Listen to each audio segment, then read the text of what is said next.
Red light's on. Does that mean it's going? Red means go in this case. Ooh, red means go. Red means go, and red also means go. I've noticed you're wearing a lot of red, so... Fire engines don't stop at red lights. How would you like to handle this? I would like to handle this by stating for a fact that my co-host, Mr. Scott Henson, at Not Scott Henson on Twitter. Yeah, that's me. Give him the hit-ups. My name, of course, is Drew. Government names, because I apparently went government name last time, which I don't remember why I did that. It was late and you were drunk. It was late, and I was very tired. So, shoot name, Drew Smith. Worker name, Syrian Softpaws, at Syrian Softpaws. Also hit me up. Yeah. I need to state for the listening public of this podcast that as of a week ago, Scott Henson lost his very first edition of Gay Chicken. I don't know what happened. You got spooked. I was intimidated by a military man. Somebody shot up some fireworks off camera, and it spooked you. I think so. I think that's what happened. Yeah, loud noises. Yeah, it was, referee at 3-2-1 battle was kissing his wife, and I stood way too close while it was happening. And you got in the line of fire. Then when he was done kissing his wife, I was like, now me, now me. And then he went in, and I pulled away like a goddamn coward. What is happening? You know what? You made up for it, though, because you committed to kissing Adam. Even though Adam got scared and spooked, and he pulled away. Yes, which by the time you hear this, I assume was 2 months ago. Yeah, and I assume the video is probably up. I assume it'll be included in the Adam and Pals 2020 Oscars video, so go check that out at Your Movie Sucks on the YouTube. The YouTube. The YouTube. Type in the and see what happens. Yeah, you will most likely see me kissing a man. And if for some reason it's omitted, I'll send it to you. It's also on Twitter already. It's on Twitter, yeah. Go type the YouTube and get confused like one of my friends did when we were kids, and he typed in hot male, but M-A-L-E. Well, that's a very different site. We were like, I don't know, 13, and he got redirected to gay porn. That is a very and now site. he's gay.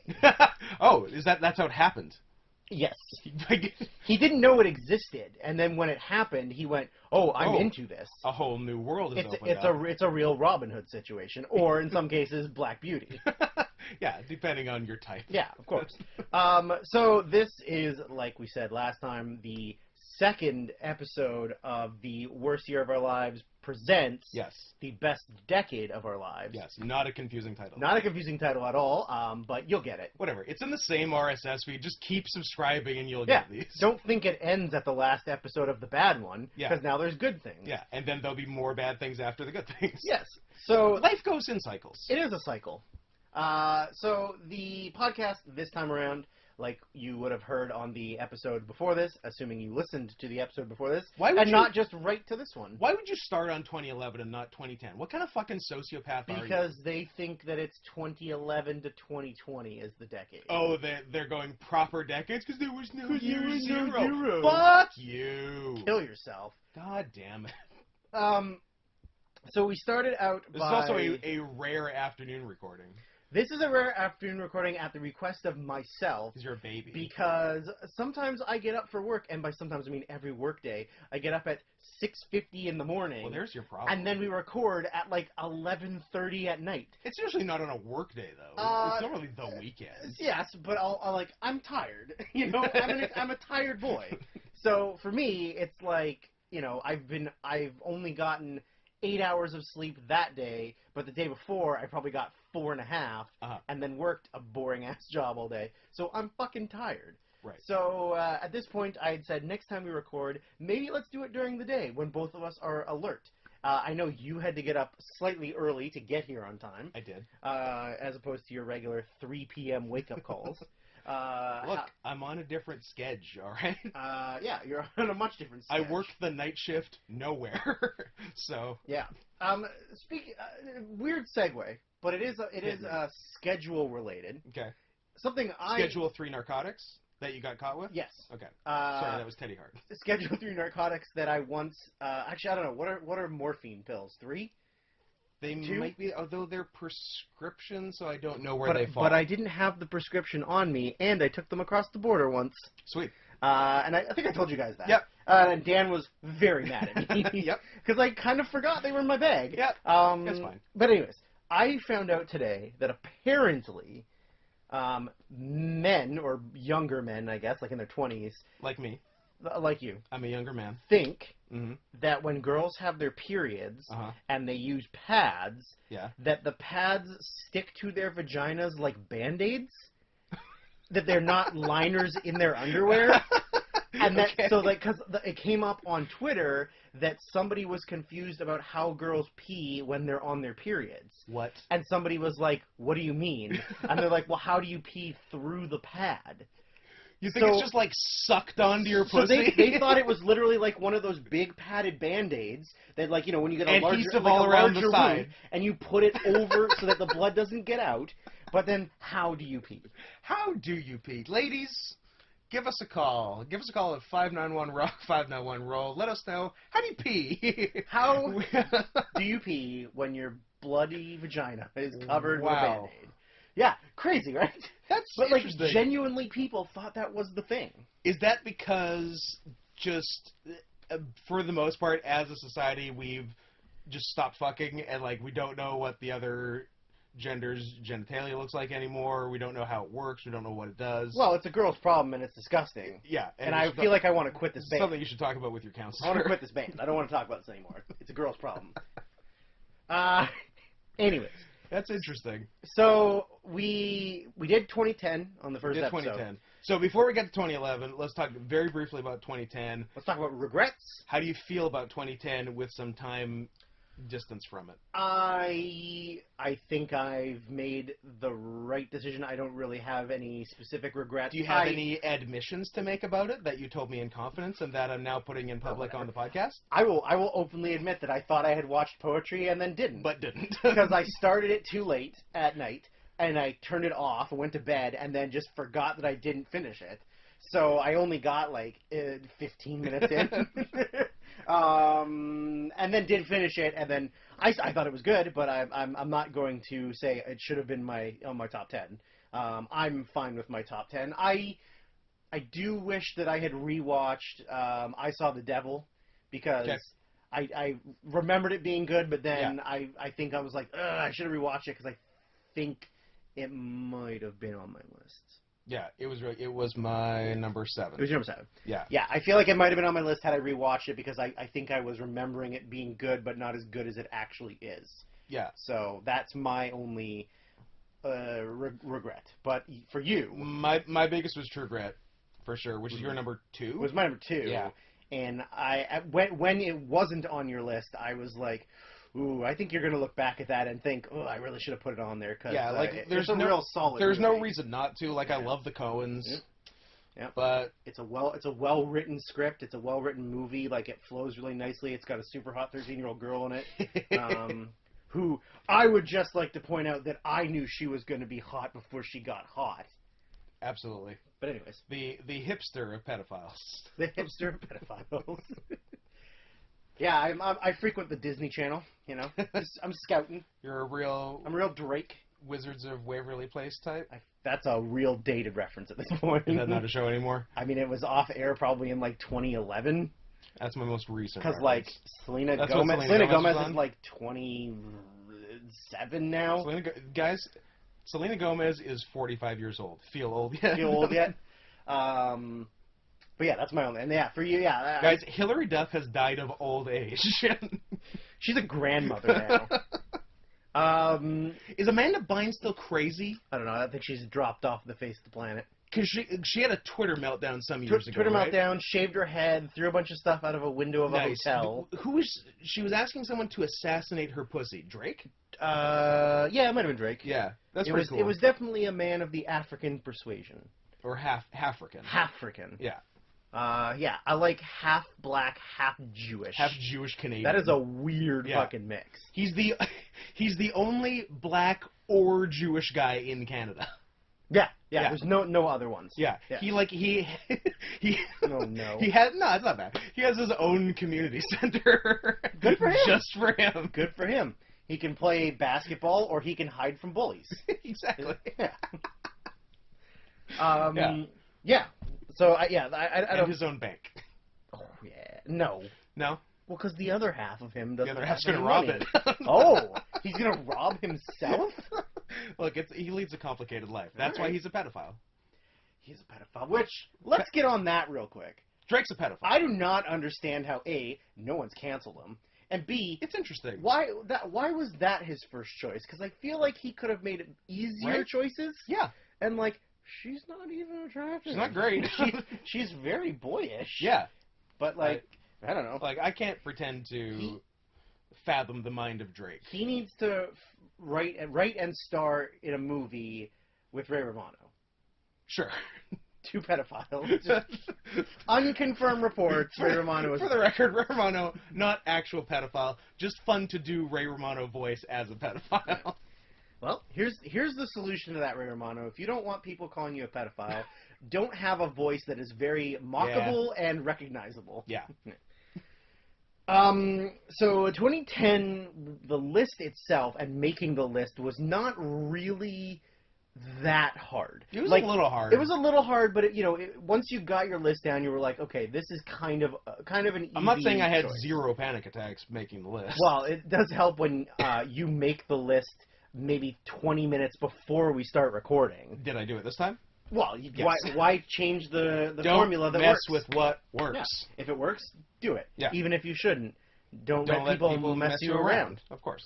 I can't believe we know those lyrics. Sloan? Sloan. Nice. Canadian old man band. Oh, they are Canadian. Yeah. So, like, most people listening aren't even going to have a clue who Sloan is. Also, not even their good song. Like, Yeah. The Other Man is The their Other good Man? song. Yeah. Look up Sloan the Other Man and then comment on our Twitter It's a about good song. how It's good kind the of song about is. getting cucked. It's absolutely about getting Yeah. cucked. Yeah, totally. So this time around was, I'm going to say, 35 times more difficult. I did not think... I thought 2010 and 2011 were going to be easy. Yeah. Because when the project was pitched to me and I made my, like, just initial list of movies, like, for both years I had maybe 5. I'm like, oh, I'll just watch some more movies and add 5. Yeah. Done. There'll be 5 other good ones and I'll Yeah. be fine. But there were more. Turns Turns out I had watched 0 movies in the Yeah. years 2010 and 11. Yeah. I feel like this is actually going to get easier for me as it goes on in terms of, like, at least having to add a bunch of stuff. add stuff, yes, but make a list will still be difficult. Oh, yeah, But starting in like 2015, you're going to be a lot more like, well, I only have to watch a few. 2. Yeah. You know? Whereas for As me, opposed to 15. for 2019, where I have to watch, like, I don't know, 20? Yeah. But I mean, I'll get there. I've slowly been chipping away at them here and there, so... Yeah. So just a very quick recap of what we're doing is, we only do a top 10. There's no It must be 10. No there's ties. no 10 A's, 10 B's.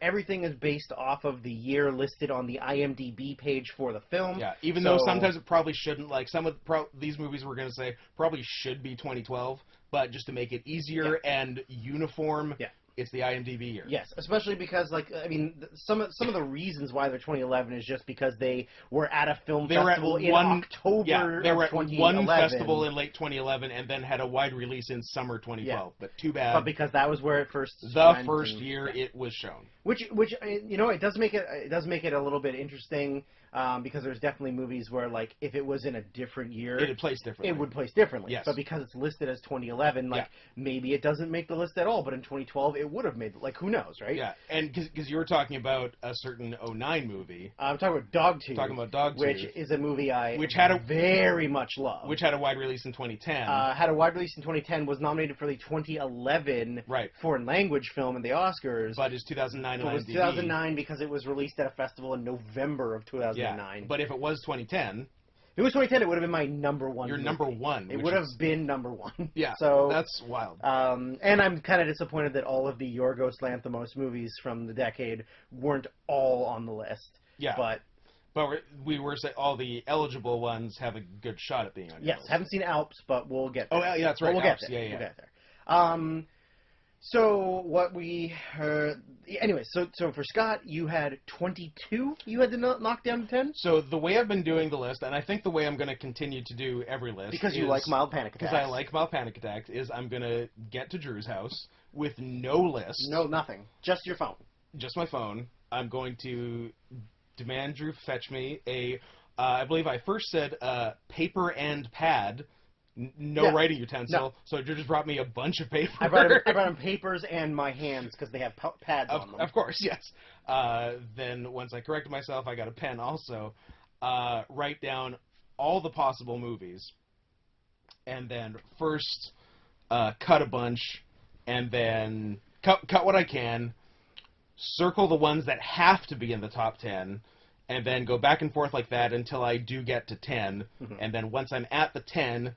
I separate them into top, middle, and lower for the 10, and then rank according to the top, the middle, and the lower. Yeah, and just try to not have a brain aneurysm in the process. So you had 22. I had 19. Yeah. That we had to cut.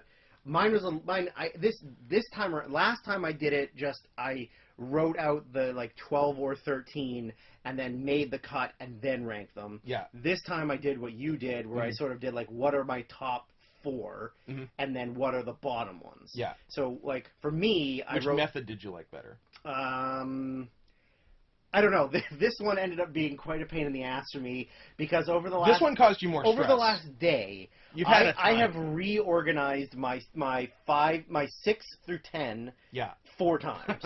Yeah. So, things from, that would, move down, move up, get knocked out, and get replaced by something. Yep. Then they would get reorganized again. Then something else would get knocked out. And one of the things I took out the first time would get put back in. And then they would adjust. And so I wrote it all down. I had it all good, ready to go. Then when Scott was here writing his list, my number 10 got replaced. But then my number 9 became my number 10, and then that new one became my number 9. So it's been a lot of, and it may seem trivial because it's is there really a difference between the 10 and the 9? But just making that ranking, saying this is better than this, is so hard. The amount of stress it's going to cause us after we hit stop on the podcast and go, fuck, that should have been my number 9 and not my number 10. After we hit record, we're just both going to be, sweating and shaking. Crying. Yeah.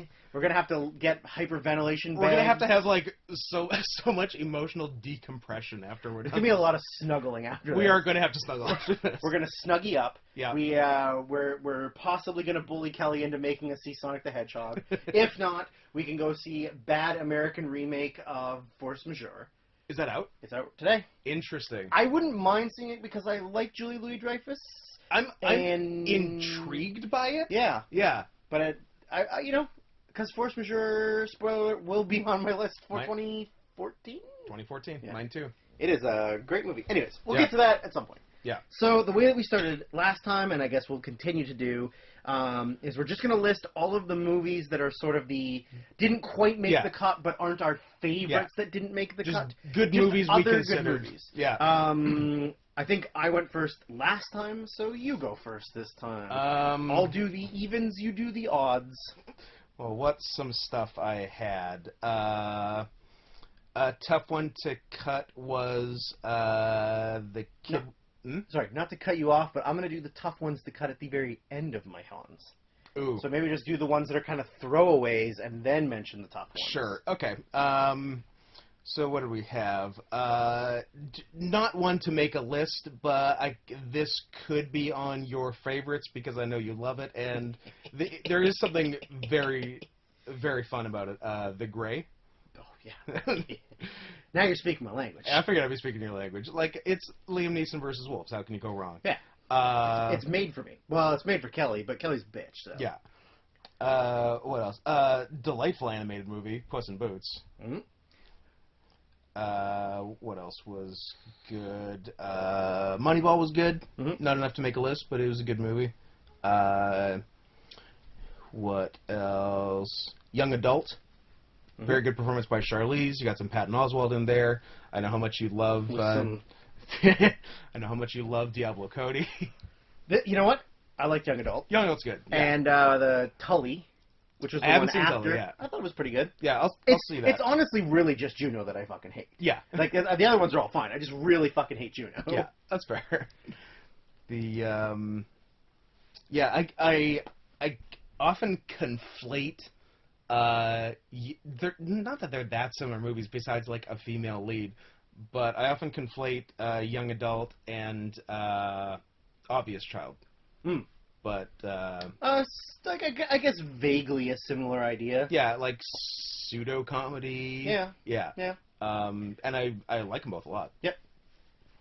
I got a couple more, but what else? What you got? So I got a documentary that was kind of hard to cut, but Werner Herzog did Into the Abyss, which was really good. I put Take Shelter.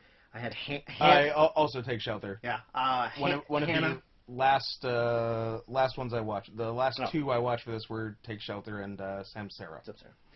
Hannah is another good one that I think is pretty good. Mhm. I think it's mostly because of the Chemical Brothers soundtrack. I think is more Sure. of what really brings me in. Yeah. I mean, the rest of them were like some of them are really hard to cut. There's a movie from New Zealand called The Hunter with Willem Dafoe, where he gets contracted to find the Tasmanian last Tiger. Tasmanian tiger, Yep. and it's very good because it's a lot about backwaters politics and like Hicks and shit. It's really good. Yeah. Rango's really fun. Mm. Have not seen it. I I know people like it though. Hero Dreams of Sushi was a very good documentary. Jiro. I don't think we can apply Spanish pronunciation to Japanese. We can. Maybe we can. Mary Marcy May Marlene. Too many M's, I'm out. A Polish foreign language film called In Darkness was nominated for a foreign language film. It's about hiding Jews in the sewers underground during World War II. Where they belong? Maybe. Is where... There's no money down there. No dropped coins? And then Take This Waltz is a beautiful film.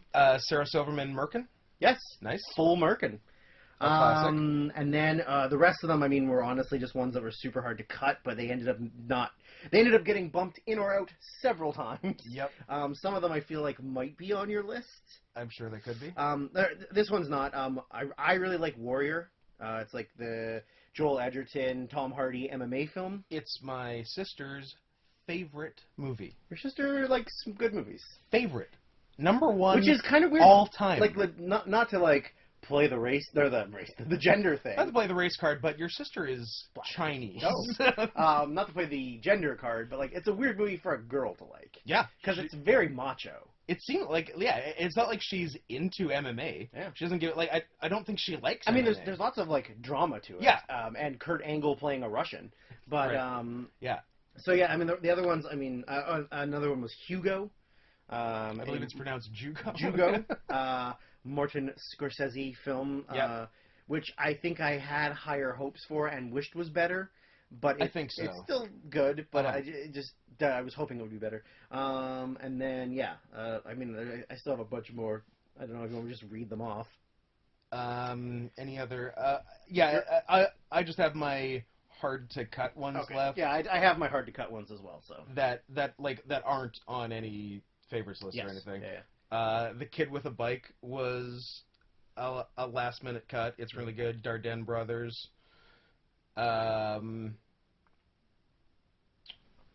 I saw The Tree of Life. You hate it.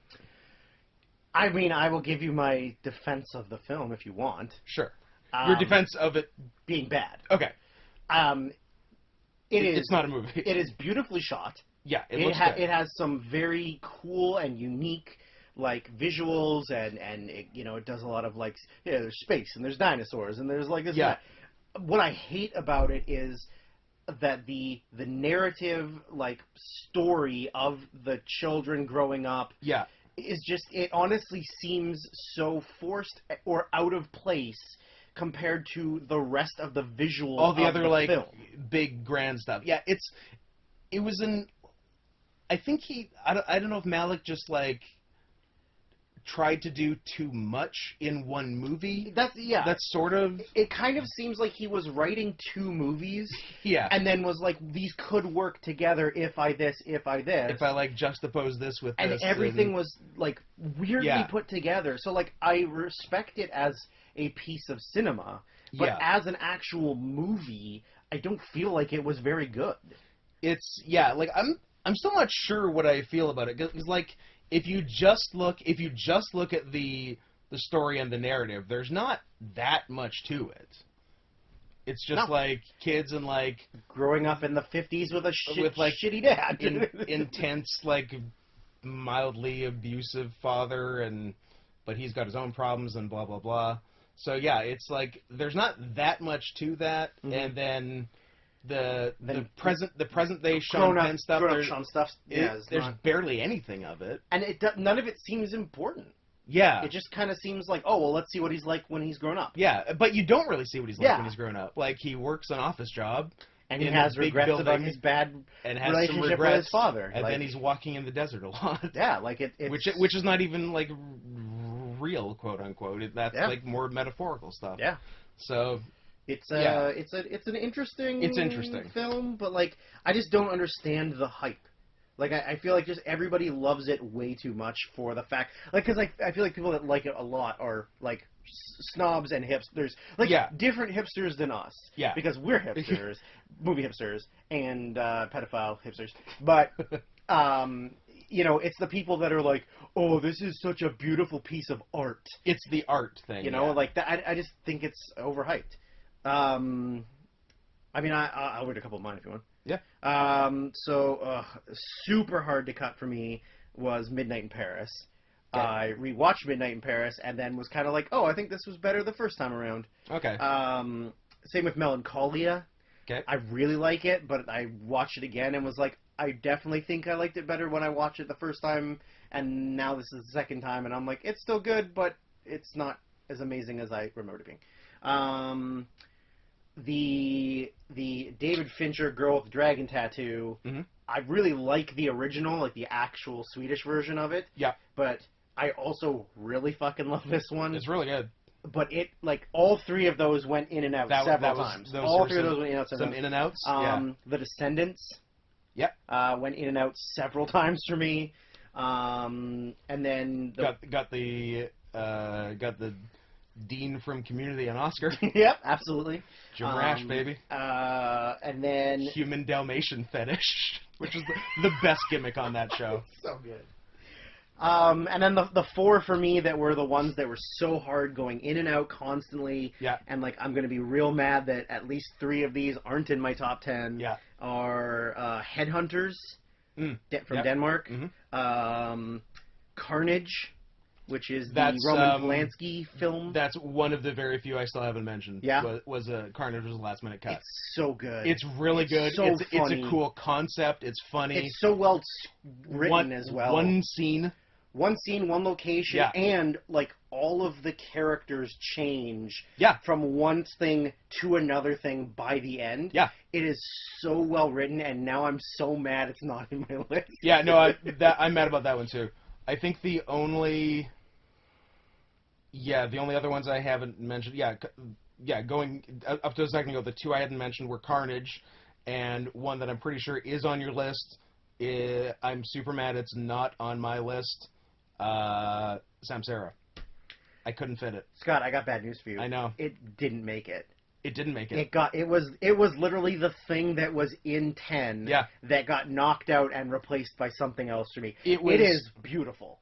Yeah. It is a fucking rad movie, but I just too many things all at once. I'm not the movie, just like there were too many things for me to put in the 10. Yeah, no. And I think because I had just seen it, that it was like, because it was so fresh in my mind, I'm like, I love this. It has to be in. But I think maybe over time, if I saw it again, I would be like, this is still really cool, but like, I would pick it apart more, right? Yeah. But like, it's cool, but like, I just.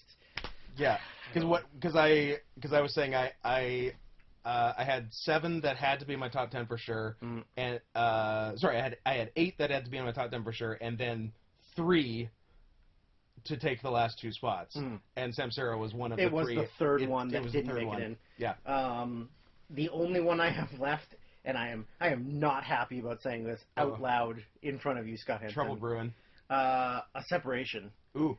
Okay. I fucking loved it, but like, there's so many things to cut. There's so many things. I just couldn't cut it. I had to cut this instead of something else. But it last night was like 7 or 8. Wow. And then just like shuffled down and like I don't know.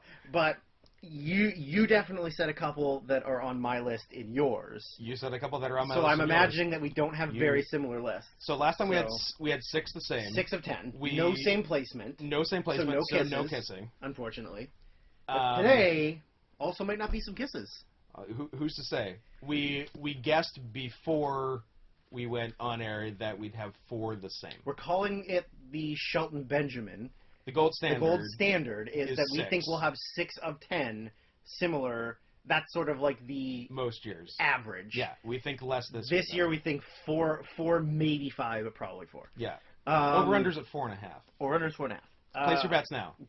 Is that everything? Do you have everything that you didn't? I've said everything that's not on a list, yes.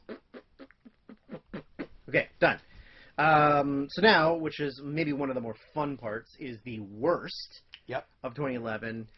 For me, I think there are two very, very high in the all-time worst. I disagree. There are 3. Okay. I mean, one of the ones that I put in, I don't know why I saw it. I saw it in theaters. I probably saw it with Kelly. Don't ask me why we thought it was a good idea. It could have been on a date, maybe with Kelly. Who knows?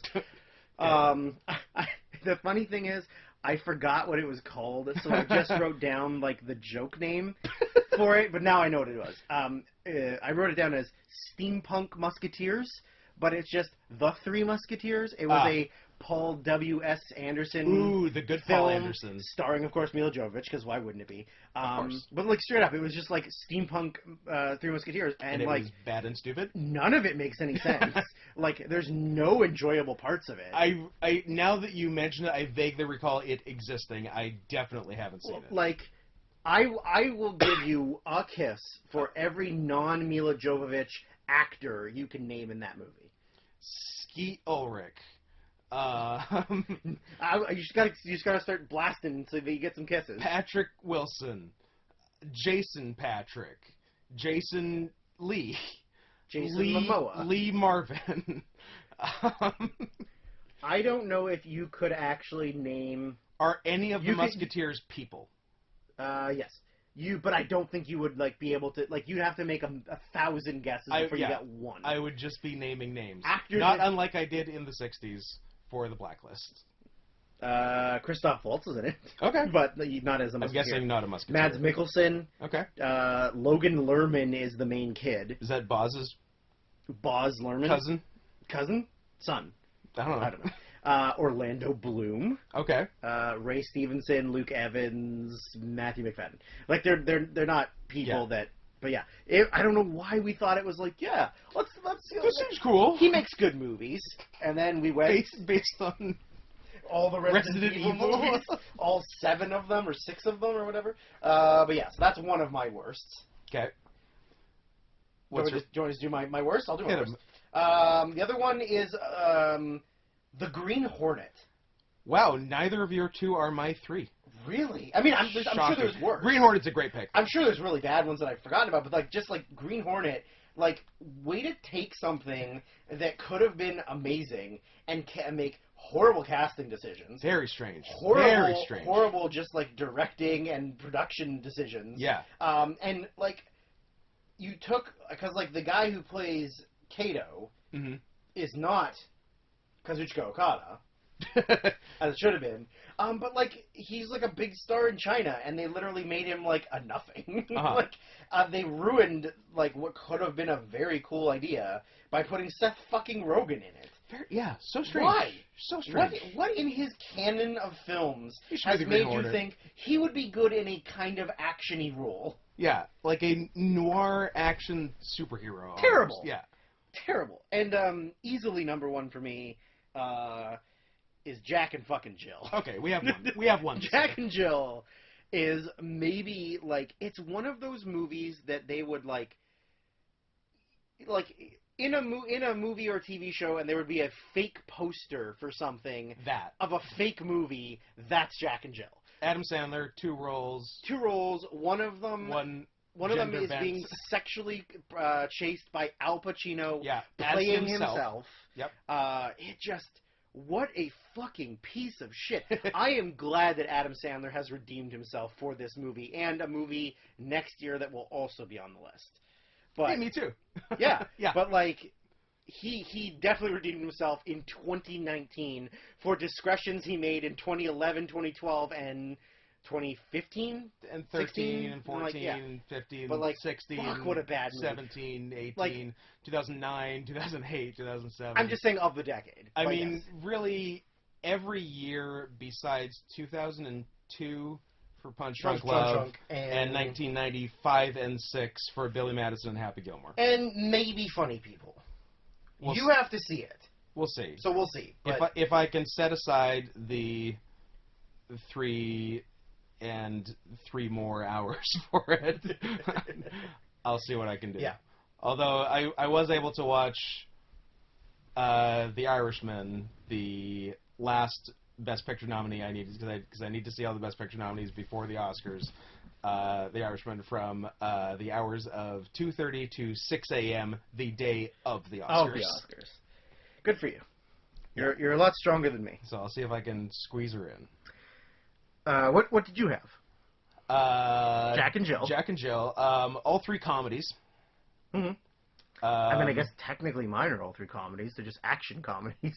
The 3 Musketeers. Yeah, it was like a comedic action-y movie. Weird. Yeah. So my first other one is a sequel to a legitimately great comedy that we had high hopes for going in, and then could not have disappointed harder. The Hangover Part 2. Yeah. It Yeah. was trash. The first one is legitimately really, really A funny. really solid comedy. It's a really good comedy. And the second one just like redid jokes from the first one, but worse. Yeah. And like the plot was worse, and everything was worse. Everything was worse. It sucked. It was just a bummer. It was no fun. Yeah. And the other one, I'm surprised you didn't. I list. might have forgotten about. So I whatever. think you were there, unless Is this my regret? this could be your regret. You might have to get the tattoo. One of the most fun viewing experiences for me, because I got to watch. I wasn't there. You weren't there. I Okay. wasn't there. I watched it years later on my own. Okay. Yeah. Yeah, I thought you might not have been. Yeah, so I guess it was me, Kelly, Dan. Chewy, and Kelly, maybe? Or Yes. just me, Dan, and Kelly, something like Maybe. that. Anyway. Who? One of my favorite viewing experiences, because I got to watch Kelly watching It. Yes. And that movie And is Kelly have a full-on meltdown. full meltdown. Bucky Larson, Born to be a Star. The Nick Swardson starring vehicle, Starring. which has never happened before or since. Produced by Sandler. Produced by Sandler. Yeah. It's unbelievable. It's. I would watch it again. I would watch it again with people because Oh, I watched yeah. it by myself and Ooh. I was just like, this is bad, but like, It's so bad. I mean, it's got one of It's the got worst B plots. the of most all time. insane B plot of all time. It's terrible. The waitress who wants to be a better waitress, But can't hold a tray. but is bad at holding trays. It's And like Christina Ricci, like coming out of the woodwork, coming out of like, retirement. Yeah, like at 30. Here's Wednesday Addams. Yeah, I don't know. It's absolutely nuts. It's garbage. Yeah. It is complete trash. Yeah, I love it. Yeah. It's, you know what? It's my number 1 Of the decade. of the decade. Yeah. So the only other before we get to the list is what we've kind of called the favorite that's not on the list. Even the other ones are the honorable mentions. These Yeah. are like the number 11s, the still really good but didn't make the list. Yeah, it's like any Kinda- combination of like honorable mention, number 11, guilty pleasure, favorite that's not on the list, whatever. Mhm. Like whatever that is. Two of my 3 have already been named by you. One, of course, was the Liam Neeson Wolves-driven The Grey. I thought it would be, yeah. fucking love that movie, Yeah. but I admit it is not a good movie. But I Yeah. fucking love that movie. Sure. The other one for me is None of my 3 have been mentioned yet. is Moneyball. Okay. I personally am a man who very much likes like the behind the scenes like going ons of sports. Like I really like that stuff. The nerdy side of The sports. nerdy side of sports, because like I mean, you know, for me, like NHL trade deadline is a fun day for me. Yeah. There's a movie in 2015 that will also be on my favorites list that is very much like that as well. Moneyball 2. Moneyball 2, Moneyballier, or Ballers. Moneyballers. You know, ballers in this movie. Like I really do like the seeing behind the scenes of like trades and contracts and moving people. Like that's the stuff that I like in my real life with actual sports. So for me, that's it. And the other one, I am ashamed to say out loud because it's probably on your top 10, maybe. Hard to say. But it might be on my favorites. I think a couple weeks ago I mentioned to you that there was one that I wasn't sure if it was going to be number 1 or not on the list at all. This is that? This is that. I think I know what it is. I think it's on my favorites. Okay, it is one of my favorite movie viewing experiences of all time. It is, yes. We are talking about the same thing. Simply because of One Kelly Summers. Yes. But also... He really does... He somehow makes movies either much better or much worse. But only in 2011. Yeah. Since then, he's been a drag. Queen. He's a drag queen now. Yeah. But not only that, but like we went into it with no expectations, thinking it was something completely different than what it was. Which is the best way to go into it. Which is the best way to go into me, and it was so much fucking fun. And Yes. I've probably seen it like 10 times since then because I show people it, right? It's Yeah. one of those movies along the lines of like Roar or Yeah. like Catfish or whatever for you. Yeah. Like it's a thing where you go, have you never seen this movie? It's fucking nuts. Yeah. That is Cabin in the Woods. Yes. Went into it expecting it just to be a generic horror movie. Yeah. I don't even know why we decided to go. I guess because Joss Whedon was involved, and we were just like, We all like right, Joss let's just Whedon. go. Yeah. It was like a Saturday night. We had nothing to do. Yeah. So we're like, fuck it, let's go. And like, man, it fucking delivered. It's so good. Like Between Richard Jenkins and Bradley Watford, the best buddy duo. Like, Like they should just do a bunch of movies together. they should just do like prequels to this movie. With prequel just would be great. The two of them. Yeah, You know? absolutely. But like Just like a lower budget prequel with them, that'd be fine. Yeah. Like they're both great actors. Yeah. They've both done a lot of cool things since then. Yep. Like they've both been in big name, like won an Oscar. Like Yeah. So like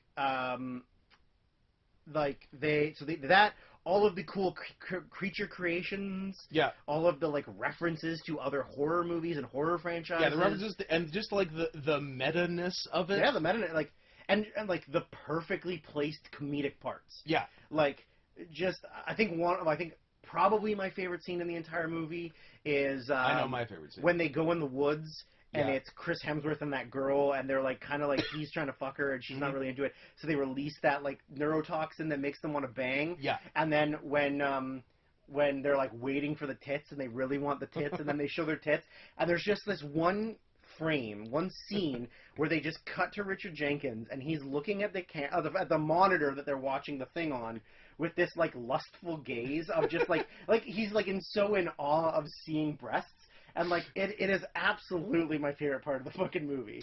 That's really good. I'll tell you my favorite part is nearer the end. Brad Whitford's character, you know what I'm going. Yeah, of course, Yeah. of course. Brad It's Whitford's also character great. has wanted, 'cause of the many monster options, he has always rooted for the merman. The merman. And then when all the monsters are out and about at the end, Brad Whitford is about to meet his fate at the hands of the fabled merman. And his reaction is so good. It's like, oh, come on!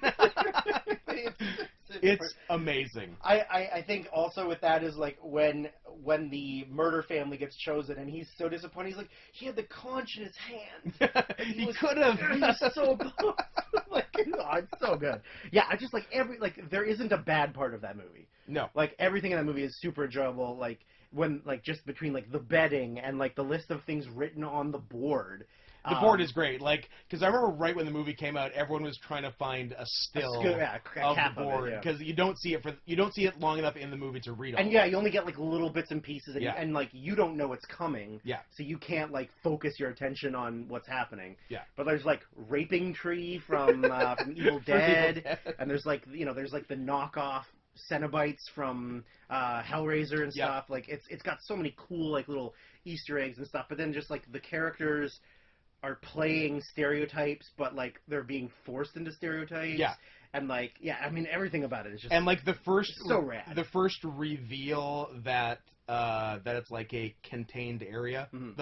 The motorcycle. The motorcycle. Yeah. Oh yeah, it's fucking great. And like having such a huge star like at the very beginning of his like rise. Yeah. Was like really funny that he's kind of the first one to go. Yeah. And it's like, oh, like Chris Hemsworth should have been the lead, but like but was not. It's not. Yeah. You know? And the lead ends up just being like random stoner and random girl. Yeah, like neither one of them were like anything. the nerd from Dollhouse. Yeah, like so those are my like honorables, favorites, guilty pleasures. I mean, they're all guilty pleasures. All three of them are guilty pleasures.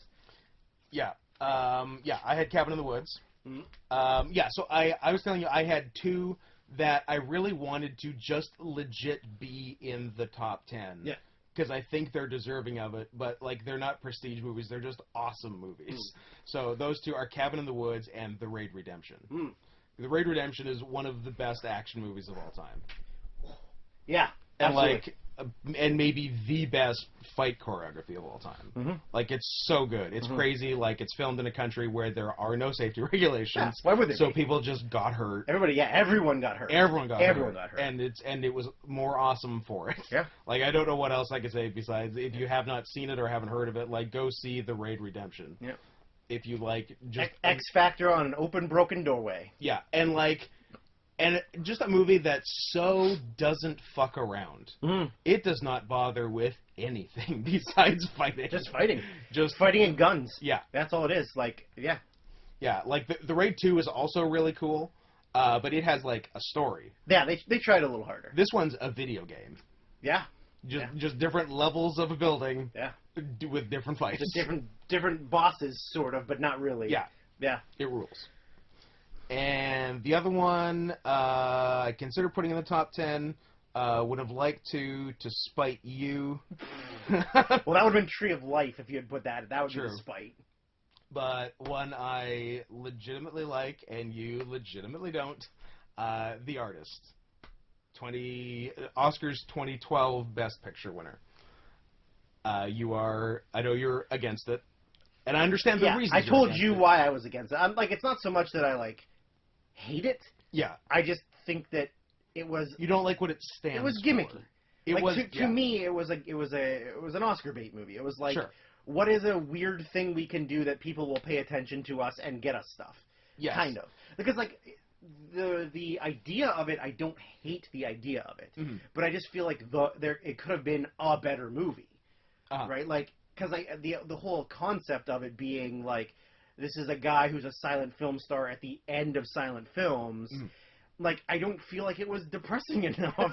Like, it really should have been. Because, like, if the guy's whole career was that he's never spoken on camera, he's just a silent film star, like, it was too upbeat and happy for me. It should have been more depressing. Sure. I think it was... I think it was pretty true to the way silent films, like 20s and 30s silent films, actually played out.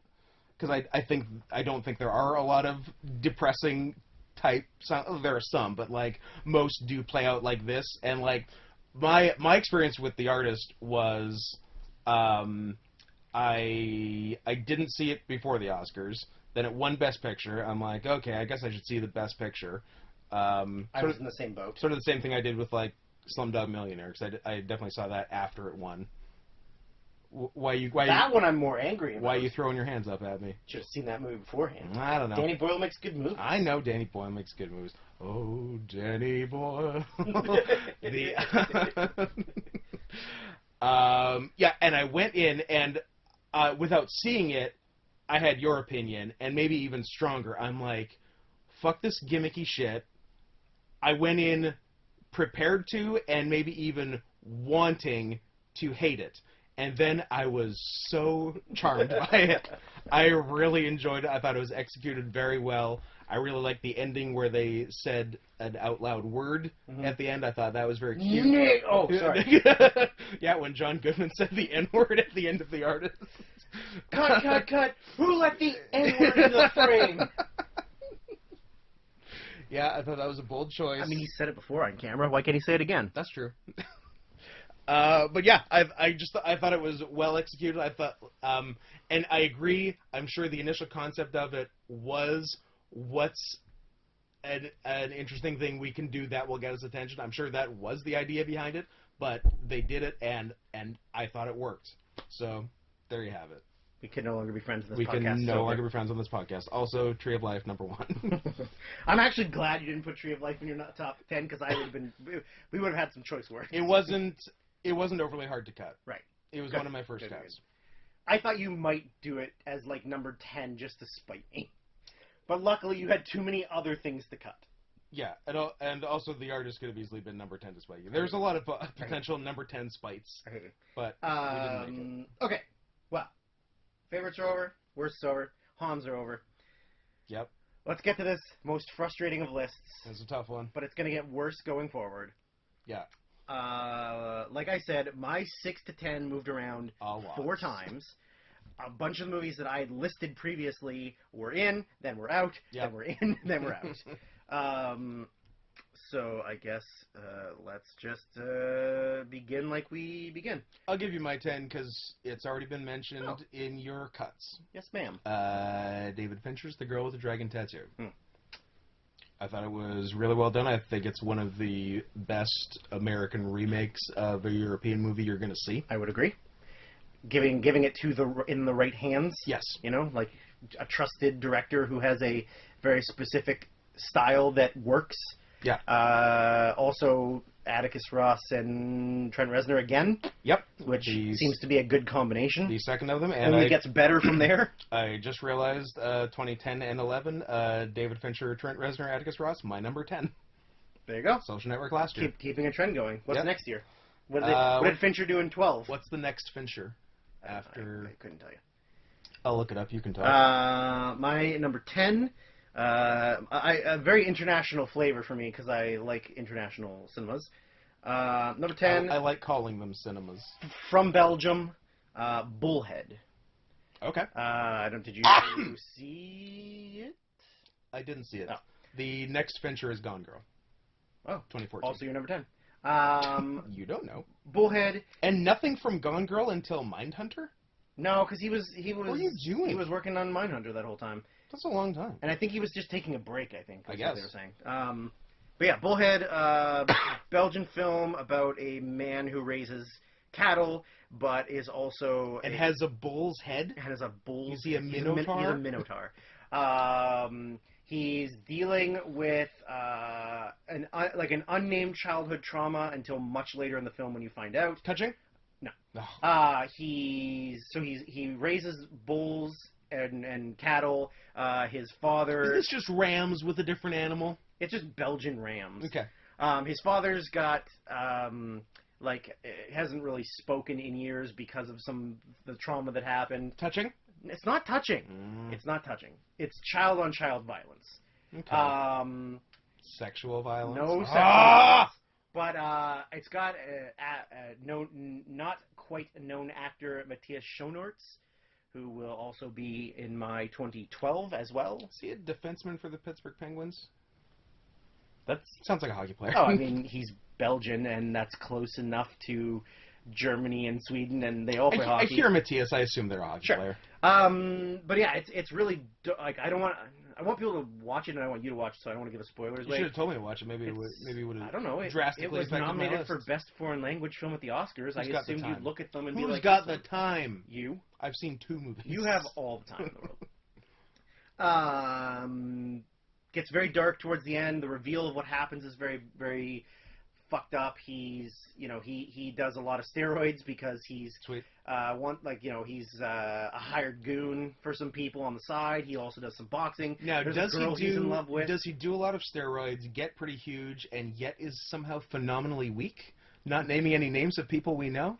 No, Okay. because he's into bulls, not sheep. Okay. But yes, that's my number 10. Direct call out. That was also my number 9 that bumped down to number 10 when something else moved into number 9 to knock something out of 10. Of course. Yeah. As it does. Yeah. Anyways, that was my number 10. Niner, good segue with you mentioning Fucked Up and Dark. Sheep? Nope. Just Fucked Up and Dark.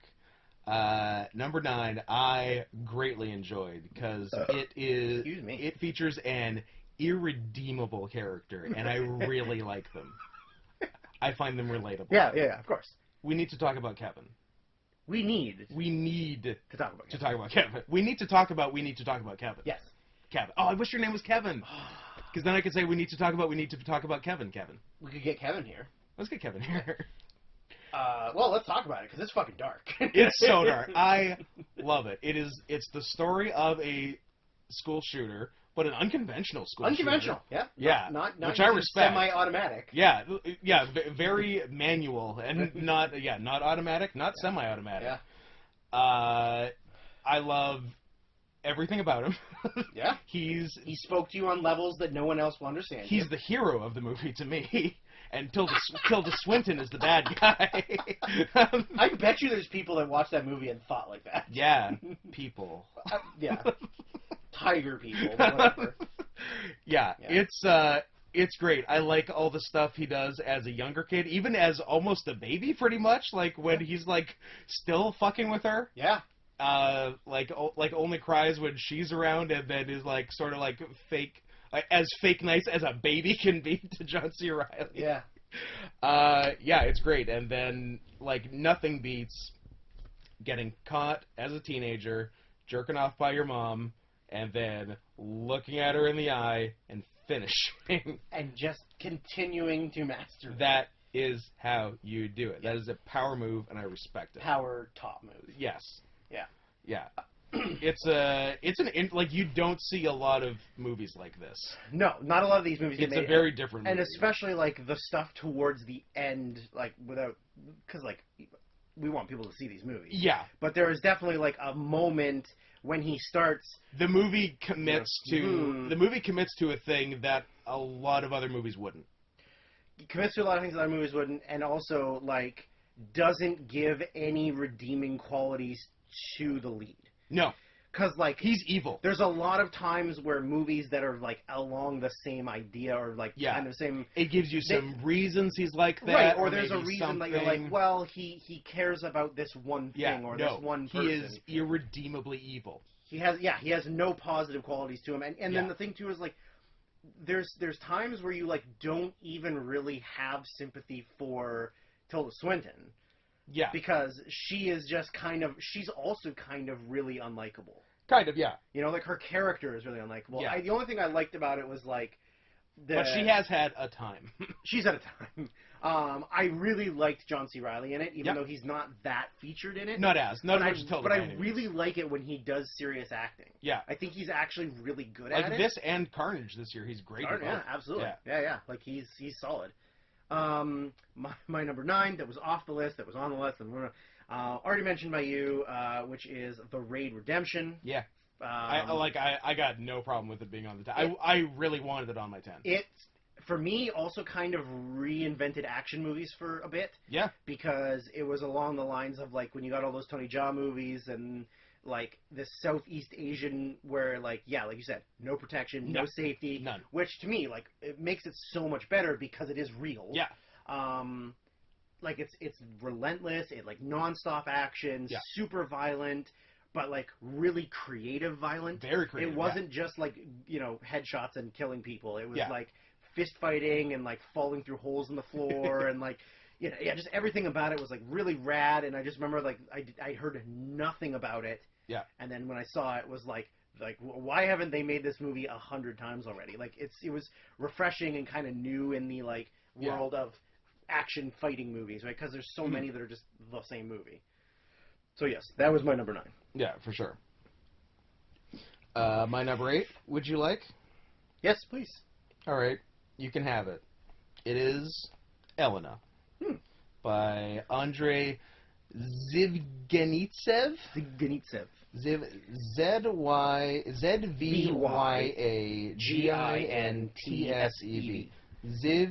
Ziganitsev. Zivyagintsev, I think, is what I'm going to go with. That sounds Zivyagintsev. all right. Andrei Zivyagintsev. That In sounds Soviet Russia, movie makes you. I feel like this man's name will be mentioned quite a bit on this podcast. Series of podcasts. He's going to get some play in the 2010s. Let's say that. I wish he had made more movies because I like him. He's what has he made? How many has he made? He's made this 4. I think. 1, 2, 3. Didn't he make one before Elena? Or maybe it was a short. Not in the 2010s. Oh, in the 2010s. Sorry. 2010s, yeah. I thought you meant in No, general. he did. He has two major ones before. He did The Return in 2003, which I haven't seen, and The Banishment in 2007, which I have seen and is also excellent. The 3 in the 2010s, I feel like are going to get tons of play. Pretty good. Tons of play. Pretty good. I would wager to say that Elena is the worst of the 3. I agree. And it's my number 8 this I year. agree, but only because the other 2 are so fucking solid. Yeah, but by the way, Elena's on my list and beat out a bunch of things I love, so it's really good. And like neither one of us had seen it up until like December, exactly, or January. Like it, I saw this last week. Mm-hmm. Yeah, I saw it probably in the beginning of January.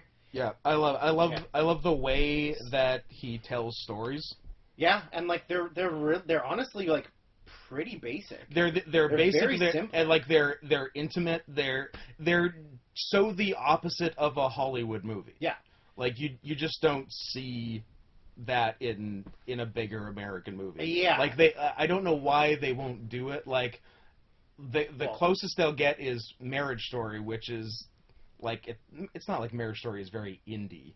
But like it's as close as you'll get as you can get for like a small intimate story. Whereas like this is it's because Hollywood doesn't like to take risks because they want to make money. Yeah. Whereas international cinema is a lot of we don't have money, so let's focus on the story, right, or on the character. Yeah, they're not so much worried about selling Elena figures or lunchboxes. Yeah, posable Elena. Posable. My number 8 is the one that I had said to you that I think is a very good, solid film. So let me tell you this. The movie I think you're talking about but don't know is number 7 for me. Which is funny. Which is damn close because to if it is, your number 8 is my number 7. Interesting. We could have had 2 kisses. Oh, if we had just switched 2? So let's see if it's the one. Because I don't know if it's the one. But let's find out. Let's find out together. I think it's a really cool movie. I really like the director. I like everything he's done. I still think I'm right. I think say some more things and then let me say the name of the movie. Okay. Because it's my number 7. So I think it has a very cool style choice. Yep. The score and music for it fit perfectly. It is really cool. It legitimately has 2 of my favorite I don't want to call them character actors because they do have leading roles. But they're more kind of fit into, like, if there was a space between supporting role and lead role, they kind of fit into there, but they still get lead roles, but they still get supporting roles. Okay. But 2 of my absolute favorite actors of all time, but I can't give you their names because I think it'll give it away. But you think you know it? Do you think those were enough clues to get it? If I give you the names of Bryan Cranston and Albert Brooks... We're talking about Drive. We're talking about Drive. Yep. Okay, that's cool. So, the other day... Yes, 2 days ago I sent you a message. Yeah, so you sent me a message saying what?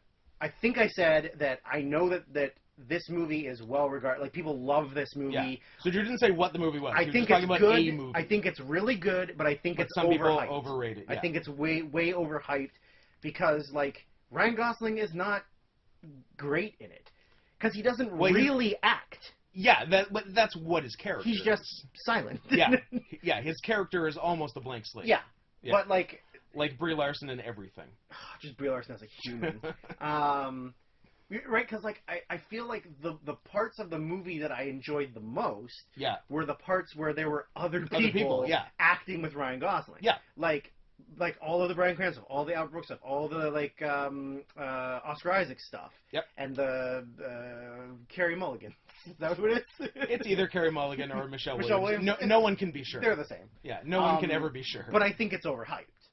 Like I just Yeah, think again, that I it's good, think- but it's not as great as everyone thinks it is. I think the reason it's overhyped, and like we're not saying it's wildly overhyped. It's on both of our It's top. in 10 the top lists. 10, and it beat out a bunch of other great Yeah, stuff. It's like, his 8, my 7. Yeah. So like we like it. Yeah. It's really good. Yeah. I think the reason it's overhyped is because of the song.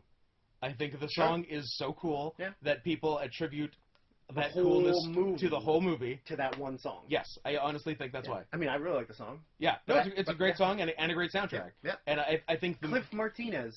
okay, Yeah. good to know. Yeah, I think the music is what overhypes it. Sure. Yeah. Yeah, I can see that. Yeah, absolutely. I mean, that's kind of like me with like the movie Hannah that I really like because like overall it's just a, you know, it's a good spy movie, but Uh-huh. like because the Chemical Brothers soundtrack, Yeah. and like it's great. All of it, the whole soundtrack is done by them. So that is really crazy that 8 and 7 because like my 7 is Elena. Oh, weird. And yours was Drive. So We close could have to had two kisses. But I still think there's a couple things on this list that we could probably get kisses on. There's chances. So yeah, I mean, really quickly on Elena is that I absolutely loved the lead's performance. I thought she was amazing. She's great. I thought she did a really good job of having to sort of be two different people, Yes. which was amazing. Not like she's not actually playing two different characters, but like she has to deal with To her- different people she's her dealing with. family and her new husband, which Yeah. for me, I really loved the fact that I didn't know they were actually together until a little bit later in the film. Yeah. It's not like immediately, like, because it kind of No. just seems like she's just like his maid Sleeping- yeah, or they're sleeping in like separate beds. personal assistant or whatever. Yeah. Like, and oh, then- they're married. And then just like the choice she has to make at the end Yeah. is like fucking. It's a just- good one. It's so cool. Yeah. It's such a cool movie. But yeah, so I can't believe Drive and Elena were that close. God damn. Could have had kisses. Yeah. Well, maybe number 6 could be a match. Who knows? It won't be. Because I've already said that it's Because you have mentioned not it. on my list. You have mentioned it as a hard cut. Oh. And this was a. You okay? Yeah, bone chips on my elbow, and I put it down on a. Ooh, the worst. Oh, okay. Anyways, continue. Numero 6, A Separation. Mm. Also a recent watch for me because apparently I didn't watch any movies in 2011, so I had to watch them all now. Why not? But yeah, another like small intimate story with like interesting twists and turns, a lot of ambiguity. Mm-hmm. I like the all the performances were good. The father was really good, and I knew him from something. I thought he was in another Far Howdy movie, but he's not. No. He's the dad in The Night of Mm-hmm. with our boy Riz. Riz. Riz Patel, brother of Dev Ahmed. They're all the same. They all look the same. They're all. Oh, God, what a shitty thing I was about to say. What I got angry myself. I was going to say they're all a bunch of slumdogs. What the hell? I'm no happier with it than any of you are. But yeah, I do like an interesting plot, and this was an interesting plot. Like, husband and wife not doing well because wife wants to leave Iran, husband does not. The wife is right because Iran is a hellhole. Yeah. So they separate. Husband hires a housekeeper type to watch his severely Alzheimer's-ridden father, who he lives with, while he's at work. And then he comes back one day. She's not there when she should be. Finds his father on the floor, tied to the bed. Tied to the bed. Not a great look. Not really what you want your employer to see when they come home early. Not really. And then she comes back, explains she had to leave for a minute and didn't want him to get out like he had the day before. And he, understandably, is extremely upset with her. And they get into a big argument. He, like, shoves her out of the house. And she has a miscarriage. But then from there are a lot of different little twists Several and reveals. Yeah. and what actually was the deal, and it was very interesting. I thought the daughter that's sort of caught in the middle between the husband and wife did a really good job, and her character's interesting, and it all worked really well, and I'm an Asghar Farhadi fan. I really liked the husband of the pregnant woman. I thought he was really good. Yeah, because he was insane. The insane fly. Oh, wait, when he started hitting himself at the end, was great. Yeah. Or I like the scene when they're on the stairs at the apartment trying to argue like the angle of the push, and he's just like losing his goddamn mind about it. Like, oh, that was so good. Yeah, that's so good. My number 6 was a movie that I recently watched last week before. Could have been higher because it like definitely had moved up and down a bit. Has one of the most bizarre second halves to a movie I've ever seen in my entire life. Interesting. Interesting. Oh, man. Okay. We're not the same. You have it on your list. You have to have it on your list. Yeah. It's higher. Interesting. Yeah. It was at one point it was number 3, and then it went up and down a little bit. Yeah. But from Spain. Yep. The Skin I Live In. You bet. Antonio Banderas plays a former, like, I guess he's like a surgeon prodigy for plastic surgery, sort of. Like, he's the #1 plastic surgeon in the country. Yeah. He has some bad stuff happen to his wife. Yep. And he decides to dedicate his life to being able to create human skin out of nothing. Pretty much. Essentially. Through like transgenics and all kinds of like experimental and ethically dubious means. Mostly like the start of the movie is it's kind of very vague about why he's doing it. Yeah. But it is ultimately just like for his own gains, like for himself, to like make up for the thing that happened to his wife because he couldn't save his wife essentially. And I don't want to spoil anything because like you want people to watch the movie. You don't want to spoil it. But like the reveals at the end, the 2 reveals at the end, are just fucking bonkers. Crazy. Like the craziest thing. And like I had heard of the movie before I saw it. I just never saw it. But I just thought it was like about experimental crazy plastic surgery. I thought it was a crazy plastic surgeon guy. And it goes too well. So much I mean, he more does go too far. It was so I like not what I thought it was. Some of it is like some of the details of the things that are said and done are so graphic. Yes. Or just like so like you visually see it in your head and you're like, this is disgusting. Because it's so specific. But like it's so specific and graphic. But man, was it fucking rad. It's so good. It's peak Antonio. Yeah. Antonio's so good in it. Yeah. Everyone's good. He's amazing in it. But it's like it's one of the best Antonio performances. It's I love that I saw a more recent Pedro Almodovar movie before this, that being Pain and Glory, also starring Antonio Banderas, which got him nominated this year. Because that movie is basically autobiographical about the director Almodovar. Yeah. Who the 2 things you take away are gay and heroin addict. And that's fun knowing that, going back and watching older movies, because I feel like he weaves heroin into a lot of his other movies. You write what you know. Especially this one. So he was clearly at like the height of opium dependency in this movie, between the craziness and just actual use of opium. And putting it into his movie like, I like it, so everybody else likes it. They'll like it. Yeah. It's great. It's opium. Yeah. So that was really cool. It is it is quite high for me. I will say. Yeah. It's all right. I spoiled it for you. I will say it's not my number 1. Okay. I will say it could have been my number 1 if something else not. If he had done had something else not been number 1. The one thing you wanted to happen. Yeah. I also wanted to. If he had given someone a fitting comeuppance for what they did instead of just killing them like a boring guy.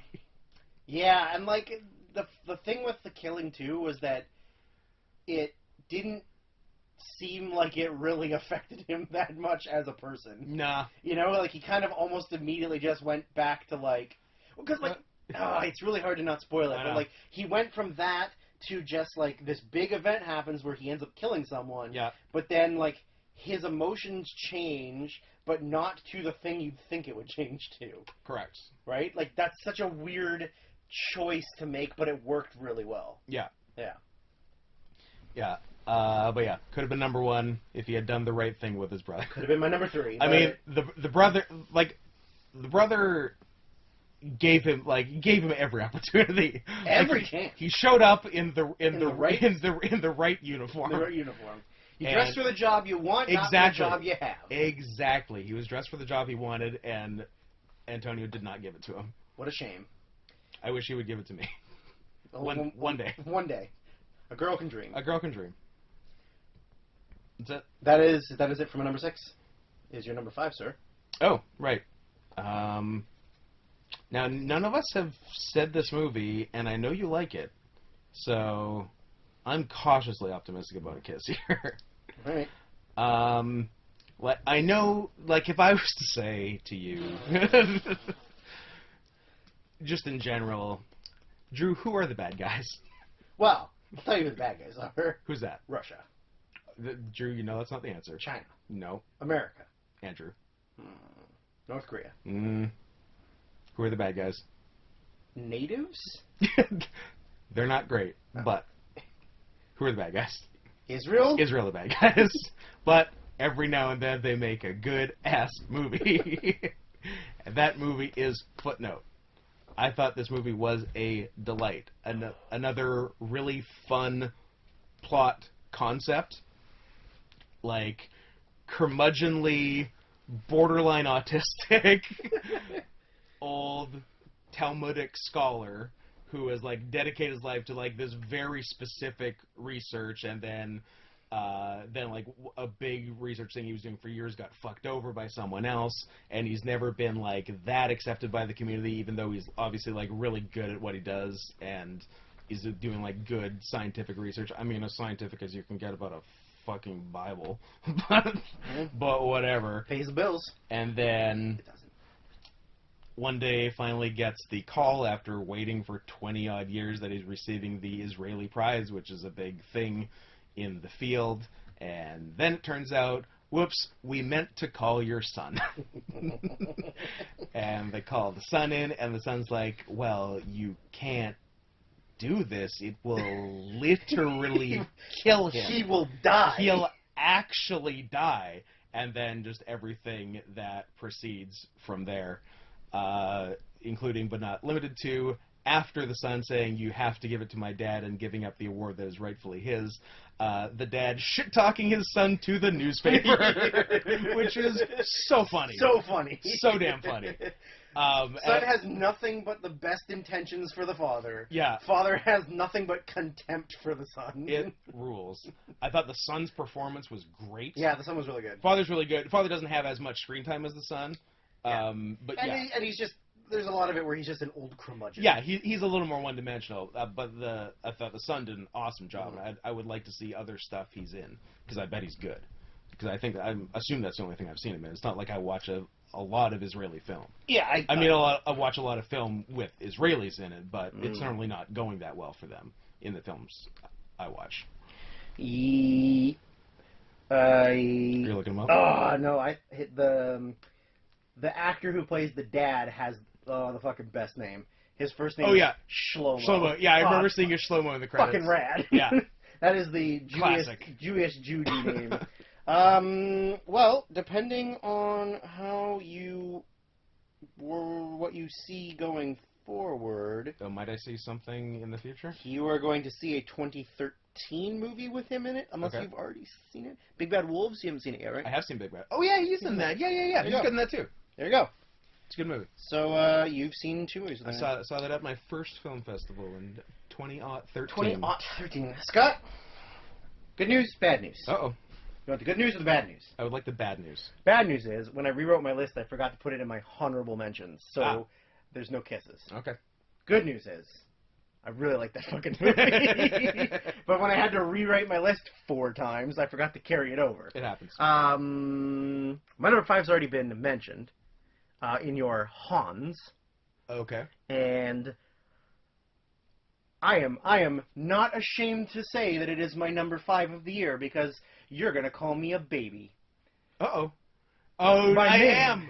is Puss in Boots. Sick. Puss in Boots. It's really good. I rewatched it last week just Yeah. to remind myself. If you take away everything else in that fucking movie and just make it all of the cat-related puns and cat-related things he does, Yeah. it is... Give that man the $10,000. Oscar for Lifetime Achievement in Cinema. It is so fucking funny. And, like, there are so many things I had missed where, like, the name of the club that the cats live in was originally the Glitter Box, Nice. but the G is burnt out, so it says Litter Box. Pretty good. And the fact that he gets distracted by a mirror with a light in the middle of conversation, like, everything about it is the best thing ever. More peak Antonio. Yes, and back to back Antonio Banderas. Back for to me. back Antonio. But, like, I could watch that movie every year and it would never get old. Like, it is so funny. And, like, Zach Galifianakis is amazing in it. Yep. Salma Hayek is amazing in it. It is where I got my wrestling name from. Which I didn't know until you told me like a week or two Her ago. name is Kitty Softpaws. Yeah, I had forgotten that. Uh, I haven't seen Puss in Boots in a long time. She can steal anything, and she had her claws removed. That's right. So, but there's like, there's a million scenes in it they're amazing. But there's one scene when the reveal. There's the big eyes. There's a big. I mean, of course. The big eyes. The big eyes is amazing. There's one scene where when Humpty Dumpty reveals that he's like kind of been working with the bad guys, and then he says, "I've been there the entire time," and it just cuts back to all these Flashes scenes from earlier in the movie where he clearly wasn't there. Yeah. But then he just like appears, like he'll like poke his head up from behind somebody, or just like he's in the background with a mustache on, and like, I love that. Yeah, like it's so good. yeah, because they play it like they're like the ending reveal of a thriller. Yes. Yeah. Yeah. But like, it doesn't make any But sense. it's bullshit. It's complete bullshit. It's so good. It is so good. And then like, there's a one line where Kitty Softpaws like steals his boots from him, and then she like holds them up and goes like, that's a pretty big heel for a guy. That's right. It's so good. Good line. I love it. I love it. That's great. I do not begrudge you that. Had you put like some fucking Pixar in there or something, then we'd There was no Pixar in 2011. then we'd have There's Pixar in 2012. Well, I guess we'll see what happens next year. Yeah, but I do not begrudge you putting that in. That's it's a delight. Because it's from Shrek, right? Yeah, he was in Shrek 2 I have and Shrek 4. I have minimal Shrek experience. I saw Shrek 2 on a bad date, and I didn't. What was his name? Oh, you got me, friend. Ah, You know what's funny? Burn. Oh, you put out a cigarette on me. I, honest to God, cannot remember her name. Well, not like it matters. It doesn't. I'm post women now. Which is also my favorite cereal. You're Post women. I mean, when you're a Volcel, Yeah. not like you. It doesn't matter. Asexual Volcel. Did you see Shrek 4 when he's fat Puss in Boots? No. Oh, yeah. We're gonna watch that later because that is great. Yeah. So my Shrek experience. Yeah, didn't see 1, 2 on a bad date. Didn't see 3, but I have a fun 3 story, which I'm sure I told you. I was flying. I was flying to Rhode Island, and I think Boston Airport. So I took the very convenient route of Seattle, Houston, Boston. Big V across the entire United States. Big V. So I don't know which of the 2 flights it was on, but Big Daddy V. when they were doing the initial announcements on the flight, blah, blah, blah, safety precautions, here's how you use a seatbelt, dum-dum, and our in-flight movie will be Shrek the Third, to which the adult woman in front of me flying by herself threw her hands in the air, and said, "Yes!" No. which was awesome. I hate. That's all I am programmed to do. I hate. That was. Did she have a Tinkerbell tattoo on her cap? Like I'd be surprised if she didn't have some Disney tattoo somewhere. She seemed like the type, but Gross. I really enjoy that. That made my flight. That and the drugs. That and the drugs. Nah, I wasn't doing drugs on flights then. Which, what a massive missed opportunity. What a time to be alive. What a time to be alive. Best flight was flying back from England in 2009 after a number of wrestling shows, and going into the shows, I had like some various like minor injuries and a fractured tailbone, and fractured tailbone on an 8-hour flight sucks. So one of the wrestlers on one of the shows, shout out to Steve-O, my man, gave me one of the morphine pills that he stole from his grandma. Yeah. And it was the best flight! Fucking love it. So good. And yeah, and then just lately I just do Oxy on flights and it's great. So yeah. Yeah. Where was I? You're number 4, madam. Number 4, has been mentioned, not on your list. Melancholia. I thought it was a really cool movie. I thought there were some really good performances. I found Kirsten Dunst extremely relatable in that I could see me crying and taking a nap on my wedding night. That seems about right. In your wedding dress? In my wedding dress, and just like not wanting to even be at the wedding. Knowing that the world is going to fucking explode and being kind of glad about it because everything is evil. Everything sucks. It's it has a we need to talk about Kevin irredeemable-ness to it, which I enjoyed. Yeah. I think it's one of Kiefer Sutherland's best performances. He's really good in it. It's one of the more like take Kiefer seriously as an actor. Yeah, it was serious Kiefer. Yeah. Which you don't actually get to see a lot. No. Like, well, at least he was doing TV forever. Yeah, and it's not like he's been in a lot of movies he's in the flopping on movies constantly. 10, 15 years. But yeah. But yeah, it was really cool. Good Lars von Trier is very good. Bad Lars von Trier is very good, but in a different way. But you do get to see the biggest penises you've ever seen in your life. Yes, you do. So even monster dongs. Even Bad Lars has its moments, but this is definitely good Lars. This and Antichrist are both pretty good. The first 2/3 of the Depression trilogy are amazing, and the third sucks. But what are you gonna do? 2 out of 3 ain't bad. Meatloaf taught us that. That is true. Yeah. My number 4 was also already mentioned by you, because we need to talk about Kevin. Ooh, nice. High up, I like it. I'm not mad about that. It's rad. I love how dark it is. It's so dark. And like, I hate movies that are afraid to go that dark. Yeah, and this one goes 100%. Yeah, pedal to the metal. Yeah, if I was to describe the movie in one word, it's unapologetic. If I could describe it as the opposite of being a coward. Yeah. Like committing to doing the bad thing. Hell yes. Just like we said, no redeeming qualities. Like there's no like maybe he's just had a bad upbringing. No gray area. No gray area. He was born evil. He's fucking evil. It is straight ahead. And I think, if I'm not mistaken, the director is I don't remember the director offhand. Lynn Ramsey. It is a woman. That's and she did a movie that is maybe going to be on my 2017. I'm a little undecided on it. Okay. I did really like it, but I'm not going to spoil it for now, just in case it doesn't make it and I look like a fool. You can look it up. I'm gonna look her up. Let's see what else she's done. Not a lot. She's really had a big space between 11 and 17. But yeah, it's rad. I love. It is one of the darkest movies I've ever seen. Yeah, it's awesome. Yeah, so she's done two features in the 2010s, and her last one before that was 2002. She takes her fucking time. Maybe she's too busy being a housewife. I enjoyed her 2017.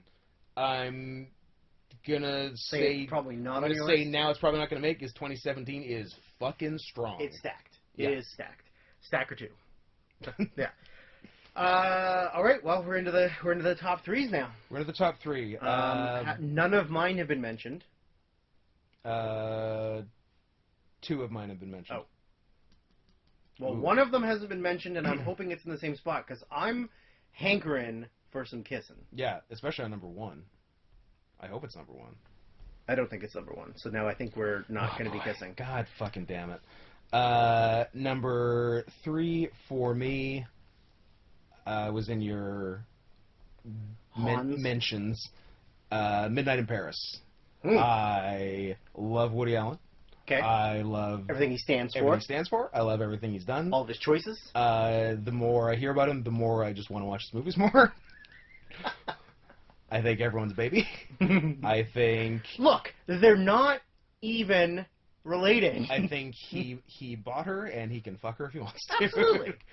He paid good money for her. He put currency down Yep. for a daughter Yeah, to groom her. exactly. Yeah. Son of his real daughter. What is wrong with that? Grow up, America. You know who's the real bad guy in this? Mia Farrow, for not admitting that Ronan Farrow is not his son. Yeah, and also Ronan Farrow for being a professional tattletale. Yeah, that's true. He will get you canceled. How excited are you for when Ronan Farrow gets canceled? Because it's going to happen, because it's the way of the world. But the only way he can survive is by admitting that he's Frank Sinatra Jr. Yes, and then everyone will shower him with love. and having sex with Woody Allen. But it's nothing wrong with it because it's not his son. Exactly. What's wrong with it? If Ronan Farrow admits he's Frank Sinatra Jr. and has sex with Woody Allen, it will weather any storm. Yeah, I see no problem with this. Yeah. Midnight in Paris is so... Look, I am a sucker for charm, and this movie is so charming. It's charming. It is so delightful. Owen Wilson's great in it. I love everything about it. It's actually been a little while since I've seen it, but I didn't feel like I needed to even rewatch it to know how much I like it. Woody has a couple of real strong... Actually, I think Bangers. No, not back to back. I think this and 2013 are two of my favorite Woody Allen movies. Wow, that's a bold statement. Yeah. Hmm. My favorite's Annie Hall, I mean, which I I think that's I everyone's was gonna say favorite, not like Scott. that. Not like that's really going out on a limb, but it is like I love Ooh. it. Mm. He also did 2012 as well. Well, he has one every year, I guess it. I guess it is every year. pretty much. Holy shit. Yeah. What? No, 2018. You liar! Well, and yeah, it's You liar! I wonder- What makes you lie? I wonder what happened in 2018. Nothing. Nothing. Nothing? 2013 is real solid. Yes. Real solid. Yeah. Yeah, he's got a few. Yeah, he's definitely got a few real good ones this decade, I and in don't- some other decades. I feel like he had a kind of weak 90s. I don't know if I care about any of his other movies for the rest of the decade, though. I saw a couple of them. I don't know if I care about them that much. I don't think anything in the last 5 years is that. The Notable. 90s. I mean, he still did one in every year in the 90s, but Yeah. I don't know. not any of his like big Yeah. ones. Crimes and Misdemeanors is 80s, right? That's like 88 or something. 89. Yeah. Yeah. That one I like a lot. I don't know that I've seen any of these 90s movies. Should I just read them off to you out loud? Yes. Alice, Skip it. Shadows and Fog, Skip it. Husbands and Wives, Skip it. Manhattan Murder Mystery, See it. Bullets Over Broadway, See it. Don't Drink the Water, Skip it. Mighty Aphrodite, Lady's Choice. Everyone Says I Love You, Skip it. Reconstructing Harry. I haven't seen it, but I Or hear it's alright. Deconstructing, not Reconstructing, my bad. Yeah. Celebrity, Skip it. Sweet and Lowdown. Is that the Sean Penn one? Sure. Yes. Well, I'm already out because I hate Sean Penn, so. Yeah. And then he did 2000, he did Small Time Crooks. Right. And The Curse of the Jade Scorpion, which I actually like. Haven't seen it. It's good. Anyways. I always forget that Curse of the Jade Scorpion is that recent, because it sounds like a 70s or 80s one of his. Yes. But it's a But- 2001. Yeah. One. Good year. So, So, I rewatched it. Mhm. I still like it. yeah, so it went down upon rewatch for It you. was in the list. So I wonder what it would When- have done for me on rewatch. when I think I still would have been charmed. When I initially wrote the list, before Yeah. we like did some watching and adding some stuff, it was one of the first ones I wrote down. Like, this is definitely in my 2011. Wow, okay. And then it's not even like I watched it and I thought it was bad. Yeah, yeah. But it was just like, I don't know. Like, Other stuff moved up. Elena knocked it out. The Skin I Lived in knocked it out. And then just like other things just fell into place. And Yep. I don't think it's terrible. I just think it was like maybe I was very charmed the first time, Yeah. and then the second time I had it, I wasn't interested. Wouldn't you like to go back in time and drink with Ernest Hemingway? Not really. Well, I think I would go back then in time. We are different and people. drink with Joseph Goebbels, Okay. but just to see what, Also fun. just to pick his brain. Pick his that's brain. all. Yeah. My number 3 has not been mentioned. I wonder if it's my number 1. And I don't think it is, because... Or is it not on my list at Well, all? like I said, you and I have different choices and opinions on things. Different strokes? Actually, we have similar strokes. Different other stuff. Yes. Yeah. It's an Irish movie from Ireland. Ireland. Ireland. I'm from Ireland. And it I made a stars, movie. again, like I mentioned with Bryan Cranston, and I mentioned with Albert Brooks. Mhm. This is one of my favorite, sometimes gets to be a lead, but sometimes gets to be a character actors. But he's probably one of my favorite actors, period. Is it Colin Farrell? Brendan Gleeson. Ah. It is The Guard. I know you like The Guard. It Yeah, is a solid comedy Yeah. with some real dark stuff that happens. It's him and in it. Don Cheadle? Him and Don Yeah. Cheadle. So he is a small town, northwestern Ireland police chief. Yeah. Who really doesn't take anything seriously. He's a total drunk. He's like an Irish hick, like he's like a stereotypical Irish cop. Yeah. And there is like a series of pretty violent, it's not really a mob, but it's like bad guys in a group are doing some manner of organized crime. Some organized crime, some drug dealing, some murders, and they bring in an FBI agent to sort of not really oversee it, but just give them pointers and to teach them sort of what clues to look for. And get this, he's a black guy. Get this, it's a black guy. So Don Cheadle comes, and I mean there is. Do you ever refer to Don Cheadle as Hotel Rwanda? Because I do sometimes. I know you do, Yeah. and I've heard you do it before. There's some really funny Irish racism, let's say, Sure. which is, I feel like the entire movie was, okay, we've got Brendan Gleeson to do a movie. Let's just write a movie around For his Brendan comedy, Gleeson, right? yeah. Because, it is perfectly crafted for him to do all of the best things he can do. Uh-huh. The comedic aspects to it. Are Brendan Gleeson and Domhnall Gleeson? That's his son. Son? Yeah, Yeah. I thought so. But it is absolutely one of my favorite comedies, but then at the same time there's a lot of black dark comedy Yeah. violence and death and shit in it that is really fucking good. Yeah, and by dark comedy, There's you both. mean gallows comedy and not Don Cheadle's race comedy? I mean that Or both. the movie was ghost written by Tyler Perry. Okay. Yeah, a lot of it's a lot of observe and report, that kind of dark comedy. P.S. I love Observer. Yeah, it's great. It's really underrated. And yeah, talk about getting dark for something you think might not. Yeah, that's exactly what The Guard is. I guess someone I don't know the timeline, but I'm thinking somebody watched Paul Blart and said, "What if I make this awesome and dark?" What if I make this good? Yeah. Yeah. But yeah, I think there isn't a dull moment in the entire movie, and some of the smaller fill out cast people, they're just the character actors, but are really solid. Mark Strong and Liam Cunningham are the bad guys. Yeah. And they're fucking on point. Nice. Everything about it is great. Nice. My number 2 has been mentioned on your list. I don't remember what number, but it was lower than 2. The Skin I Live In. 6. Yeah. It's awesome.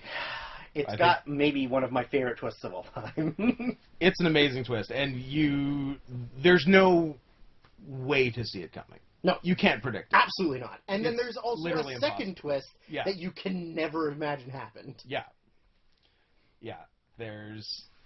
We've said a lot. I don't want to say more because I feel like I will just start spoiling things. It's really hard to not. Yeah. Because all the important things you want to say will clearly give away what happened. Yeah, it's important to see it and not know what you're getting. Yes. I think. Yeah. My number 2, Yeah. I think, is your number 1. God damn it! Why do we get so close and never match? Because you haven't mentioned it, and I know it will be on your list. So Why? Because it's your number 1. Why isn't it your number 1? I don't Just switch them. know. Look, we're edging. Ugh. Edging towards a Kiss on a Podcast. I'm very upset. It is a secret gay Stephen McQueen movie. Yep. Entitled Shame. Yep.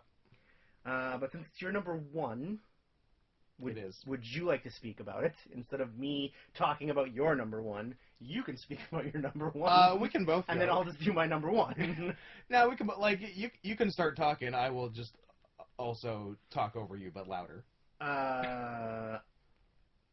So what I think about it. When I think about Shame, yeah, I mean, I think it's an amazing performance by Michael Fassbender. Fassbender kills it. He kills it. I mean, it's very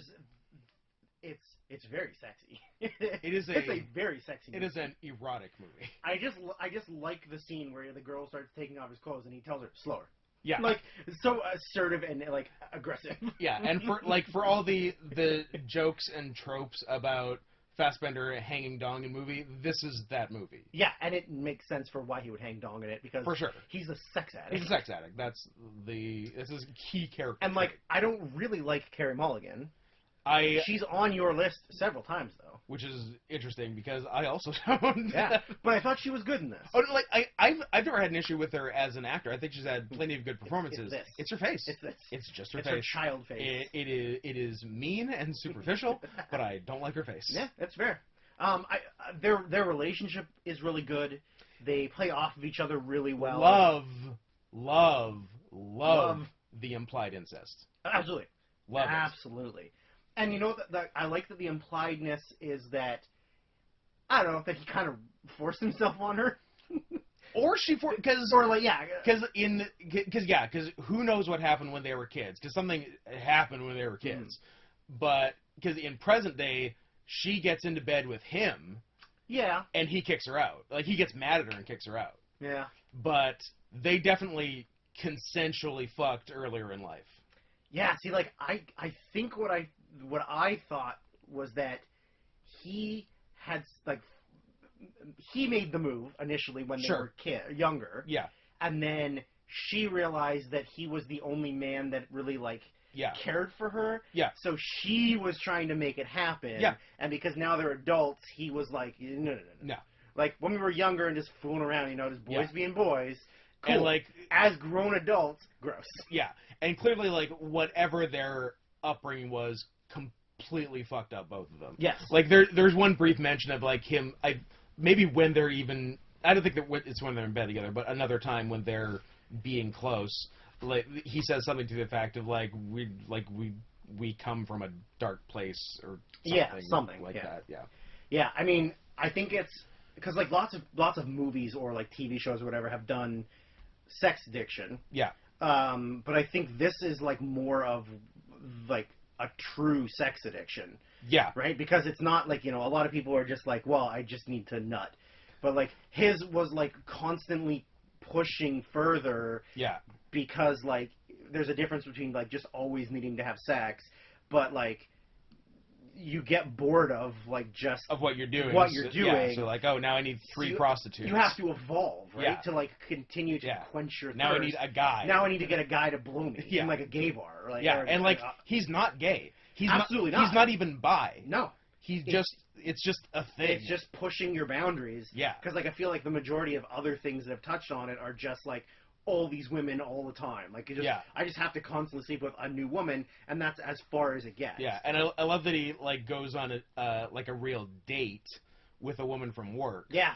And then they go on a couple, and then they eventually, go back to, I think, I don't know if it's his place or a hotel. I think it's a hotel. A hotel, I think, and he can't get it up. Yeah.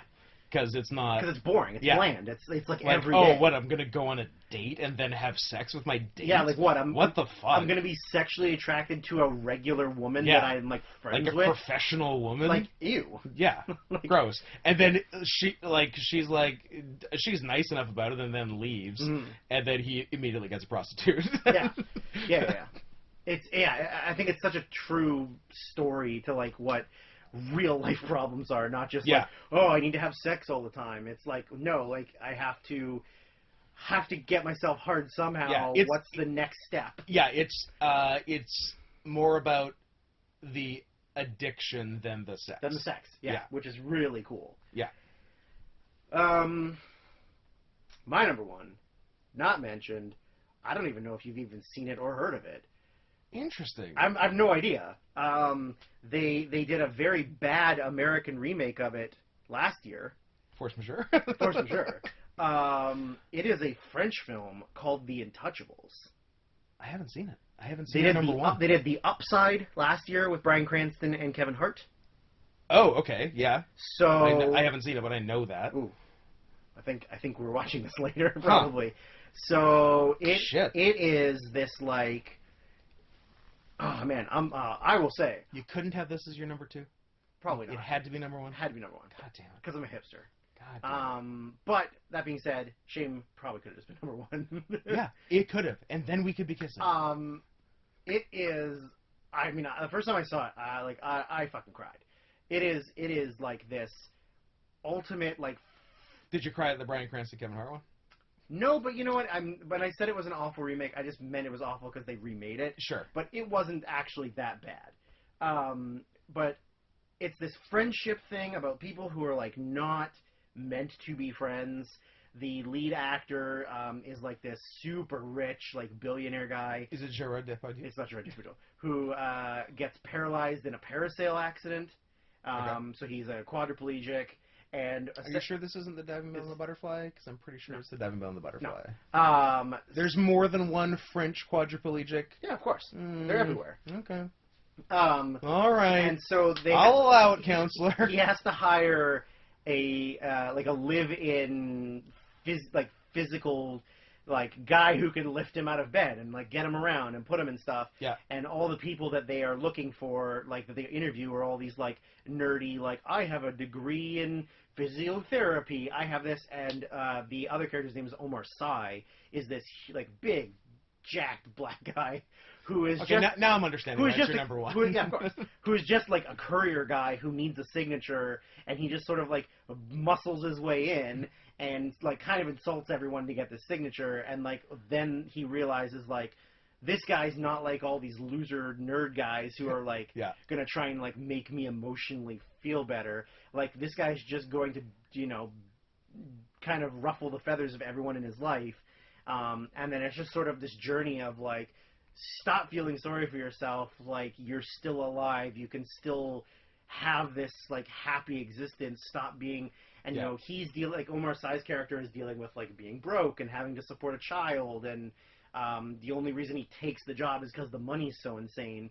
Right. But it is really like this growth of being friends when you shouldn't be friends, and like exploring the happiness of life, which is actually the opposite of me. I was gonna say, you know, but like I don't know, maybe that's just why like I'm like I want that. I want a big muscular black friend to carry me around. I thought I was your big muscular black friend. You're only part black. That's true. But it, you know, it's a comedy, but it's dramatic. It's like very very heartwarming and sad and all this stuff all at once. And like he has this pen pal that he's been, I'm going to air quotes, writing to, that his assistant writes to, that he's never met, and he wants to like have a physical relationship with her, but he's like obviously too afraid to admit that he's actually paralyzed, because like the only things he's ever told her or sent her pictures of or whatever is like him before the accident, and Omar Sy kind of like pushes him to pursue it, and it's a very beautiful film. Huh. Shit. I didn't know I haven't that you seen your number one. God, I feel bad. I don't know, because like I'll have to investigate. I will. Oh my god, my butt's asleep from sitting down so long. But it's a beautiful, beautiful film, and like that that continues my trend of 2 years in a row. French language films is my number one. Oh yeah. Yeah. So you just like love I just like French people. or Quebec, I guess, apparently. But, You love it. You definitely don't think that Quebec is the worst province. You don't think It you is the second worst. you province. wouldn't throw a party if they separated. Alberta's the worst, but it is the second worst. But I don't know. I honestly find French films to be easy watches. Because, there's some foreign language films that are very difficult to watch, especially when they speak very quickly and the subtitles have to move very quickly. Yes. Yeah. Like, there were parts of Footnote that were very fast-speaking. Yeah. And the subtitles had to move very quickly, and you're like, did I miss something? That was some blazing Hebrew. Blazing Hebrew, Or like, A Separation had some of that. Yep.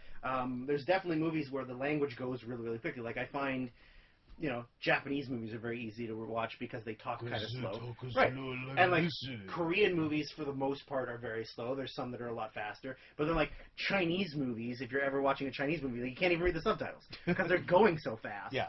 So, I don't know. I find French movies very easy to watch because, like, French is a very slow language or, like, a very sensual language, Could 2012 as a French contender? Yep. And it's going to be very high on my list. Yeah. So I could go 3 for 3. I don't know if it's number 1 yet, but it could be 3 for 3 for me. But then after that, it's going to die off. Well, you can't. You can't win them all. Nothing gold can stay. Yeah. Is that a phrase? I don't know. Does it? Is it? I feel like I know it from somewhere, but what is it? So we had what? 1, 2, 3, 4, 5?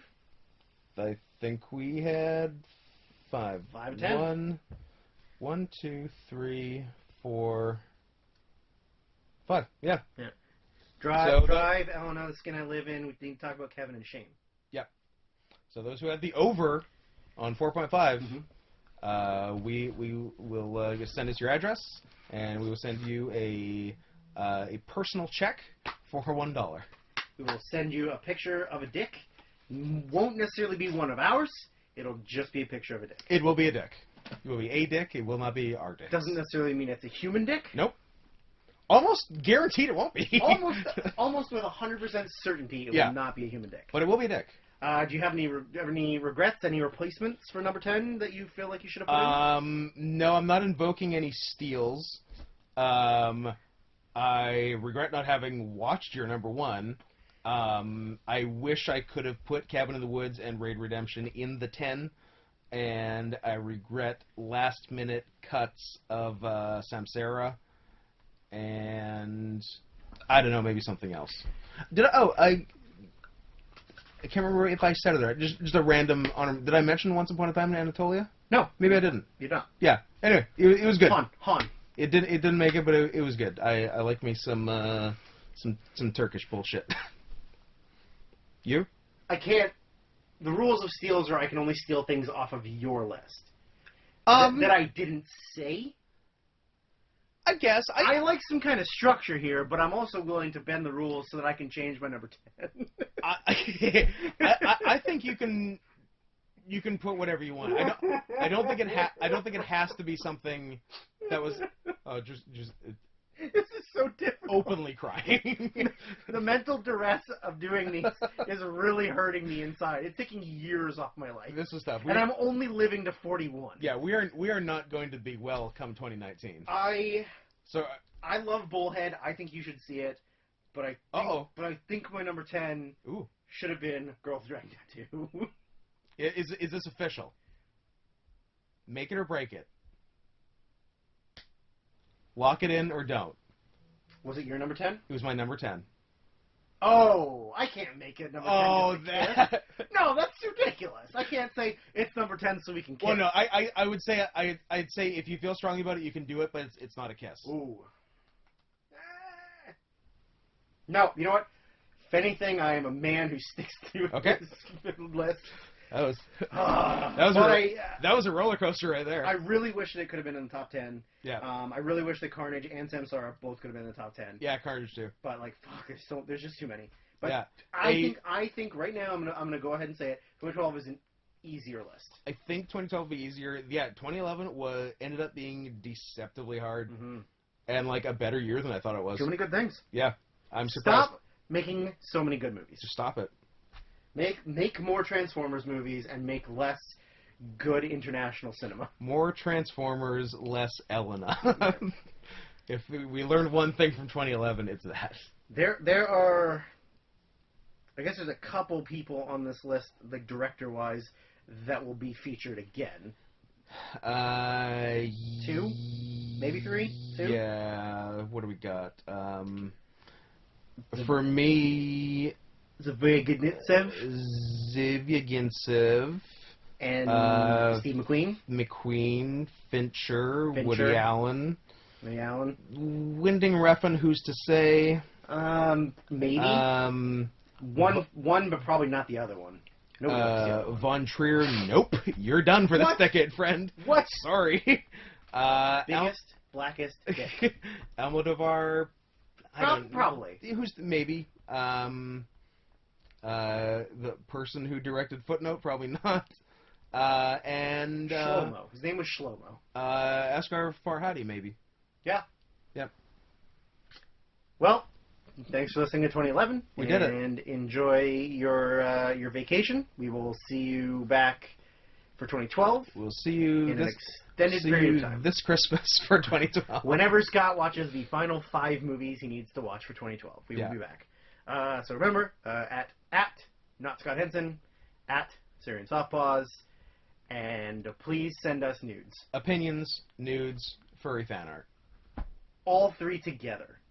Send us, if you can send that in one package, Send us furry fan art nudes, but then also give us your opinions on that. or just with a speech bubble coming from the character that is your Oh, opinion. Just I do. like just one, yeah. Put it all into one. Furry fan art nudes giving opinions. Yes. Done.